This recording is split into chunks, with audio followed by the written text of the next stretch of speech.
हा सेमिनारचा लास्ट आणि exam day होता। प्रत्येक मुलीने एक मुलगी आणली होती मॉडेल म्हणून त्यांच्यावर वर्क करण्यासाठी, तर त्यांचं ते काम करतायत आणि मी आणि माझ्या जोडीला ही दीदी आहे, आम्ही दोघे एकमेकींवर प्रॅक्टिस करतोय कारण आमचा मास्टर क्लास आहे, त्यामुळे आमची एक्झाम नव्हती। आम्हाला नंतर एक्झाम द्यायची आहे कारण आम्हाला ॲडव्हान्स ज्या टेक्निक्स आहेत आणि हेअरस्टाईल्स आहेत किंवा डोळ्यांचे मेकअप आहेत ते शिकवणार होत्या आणि त्यानंतर आम्हाला एक्झाम द्यायची होती।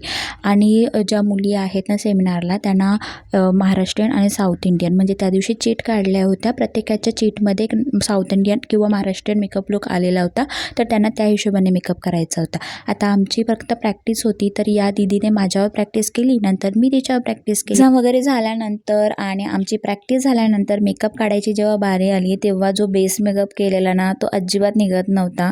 मी 3 वेळा क्लिन्झिंग मेक लावून छान मसाज करून मी माझा मेकअप काढला, पण तो निघतच नव्हता। तुम्ही बघू शकता किती व्यवस्थित हा बेस मेकअप बसला होता माझ्या चेहऱ्यावर आणि मेकअप निघत नव्हता, त्यामुळे मला परत क्लिन्झिंग मेक लावावं लागत होतं आणि परत मी जो वाईप्स आहेत त्याने व्यवस्थित क्लीन करत होती। घरी आल्यानंतर आत्यांनी गहू जे आहे ते निवडायला घेतले होते दळण देण्यासाठी, कांदे पण निवडून ठेवले होते, जे खराब कांदे होते ते बाजूला काढले होते। रात्रीच्या स्वयंपाकामध्ये मला वाळाचा बिरडा आणि भात बनवायचा होता, तर वाळाचा बिरडा जो आहे तो मी इथे निवडते। त्यानंतर आम्ही नवीन घरामध्ये गेलो, मुलं तर काय बाहेर रेती आहे तर तिथेच खेळत बसतात आणि फ्लोरिंगचं तुम्हाला सांगितलं होतं ना की टाईल्स लावायला घेतल्या आहेत, तर त्याचंच बघू शकता किचनमध्ये टाईल्स लावलेले आहेत, त्यासोबत या बेडरूममध्ये सुद्धा टाईल्स लावून घेतलेल्या आहेत।